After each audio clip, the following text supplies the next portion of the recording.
중동의 군사 전문가가 자국 방송에서 눈물을 글썽이며 이렇게 말했습니다. 한국과는 절대로 싸우지 마라. 목숨을 건 경고였습니다. 왜 그가 그런 말을 했는지, 그리고 그 배경에 어떤 놀라운 진실이 숨어 있는지 오늘 이 영상에서 전부 공개해드리겠습니다. 구독과 좋아요 부탁드립니다. 중동은 세계에서 가장 치열한 군사 갑축전이 벌어지는 지역입니다. 미국, 러시아, 이스라엘, 이란. 세계 최강의 군사력들이 충돌하는 곳이죠. 그런 곳에 최정상 군사 전문가가 자국 방송에 나와 한국을 경고의 대상으로 지목했습니다. 도대체 무슨 일이 있었던 걸까요?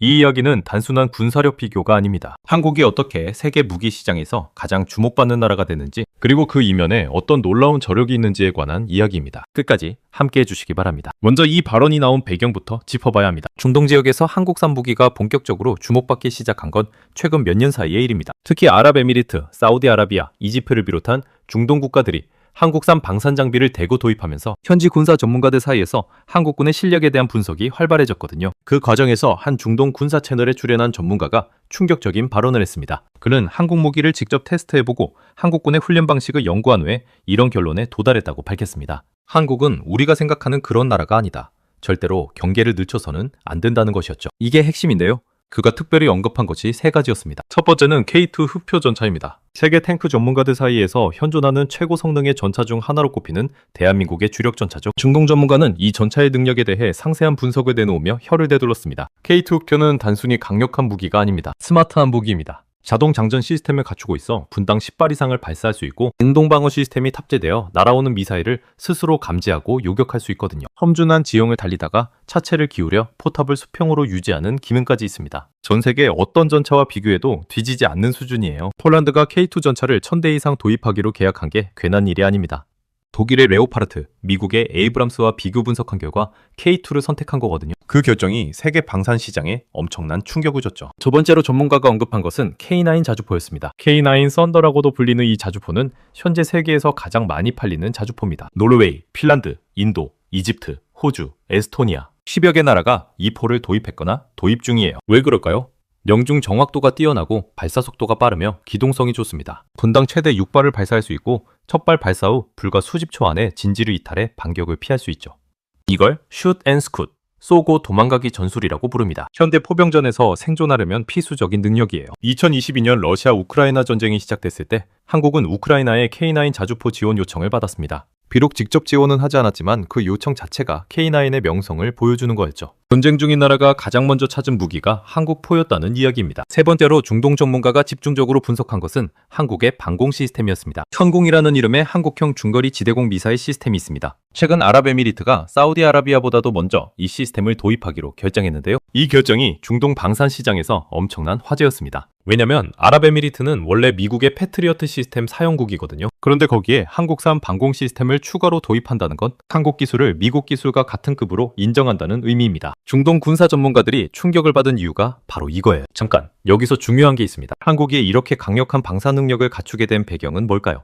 답은 의외로 간단하고 또 의외로 슬픕니다. 한국은 전쟁을 경험한 나라이기 때문입니다. 1950년 한국전쟁. 세계 최빈국이었던 한국이 강대국들의 전쟁터가 됐습니다. 남과 북이 나뉘어 싸우는 동안 수백만 명이 목숨을 잃었죠. 그 전쟁은 1953년 정전협정으로 멈췄지만 완전히 끝나지는 않았습니다. 지금도 한반도는 휴전 상태입니다. 이 현실이 한국을 다르게 만들었습니다. 절대 다시 그런 일을 당해서는 안 된다는 절박함이 방산 기술 개발의 원동력이 됐거든요. 다른 나라들이 무기를 샀었을 때 한국은 직접 만들기 시작했습니다. 외국에 의존하지 않겠다는 의지였죠. 1970년대 박정희 정부 시절 시작된 율곡 사업이 그 시발점이었습니다. 독자적인 무기 개발을 위한 대규모 프로젝트였는데 당시엔 무모해 보였습니다. 경제도 어렵고 기술도 없는데 무기를 만들겠다고 했으니까요. 하지만 그 씨앗이 수십 년 후 놀라운 열매를 맺었습니다. 지금 한국은 항공기, 전차, 전함, 미사일, 잠수함까지 직접 설계하고 제작하는 나라가 됐거든요. 세계에서 이 모든 것을 독자 개발할 수 있는 나라는 손에 꼽힙니다. 한국 방산의 또 다른 강점은 가성비입니다. 여기서 가성비란 성능이 나쁘다는 게 아니에요. 미국산 F-35 전투기는 한 대에 1억 달러가 넘습니다. 우리 돈으로 1,300억 원이 넘죠. 독일 레오파르트 전차도 대당 수십억 원이 넘고 구매 과정도 복잡합니다. 그런데 한국산 무기는 성능은 비슷하면서 가격이 상당히 경쟁력 있고 납품 속도도 빠릅니다. 중동 국가들 입장에서 이건 매력적인 선택지입니다. 방어 능력을 갖추고 싶은데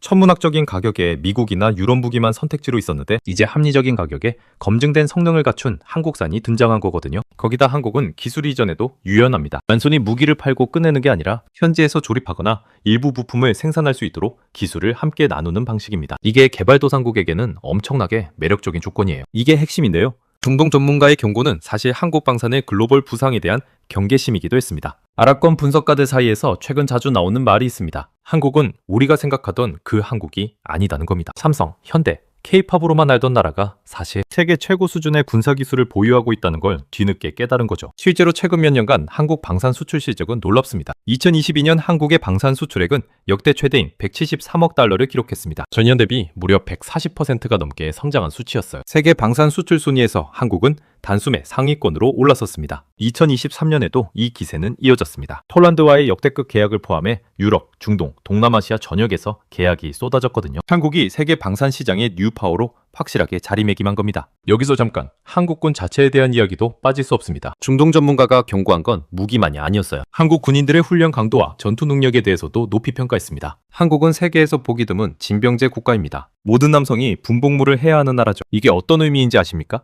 국민 전체가 기본적인 군사 훈련을 받은 전사입니다. 유사시에 동원 가능한 예비 전력이 엄청나다는 뜻이기도 하죠. 수백만 명의 훈련된 예비군이 있는 나라, 그게 한국입니다. 거기다 현역 군인들의 훈련 강도는 세계적으로 손꼽힙니다. 혹한기 훈련, 유격 훈련, 특수임무 훈련, 극한의 환경에서도 임무를 수행할 수 있도록 훈련합니다. 이 훈련 문화가 한국군의 실질적인 전투력을 뒷받침하는 거예요. 한국 해군 특수전전단, 일명 UDTCL의 훈련은 세계 특수부대들 사이에서도 혹독하기로 유명합니다. 미국, 영국, 이스라엘 특수부대와 공동 훈련을 하면서 상호 인정을 받고 있죠. 이런 실력이 세계 무대에서 알려지면서 한국군에 대한 평가가 바뀌고 있습니다. 중동 전문가가 목숨을 걸었다고 표현한 데에는 이유가 있습니다. 그가 속한 나라에서 이런 발언은 자칫 정치적으로 민감할 수 있었거든요. 그러나 그는 군사 전문가로서의 양심상 사실을 말하지 않을 수 없었다고 했습니다. 한국의 군사력을 과소평가하면 안 된다는 경고였죠. 그렇다면 이 모든 것이 우리에게 주는 의미는 무엇일까요?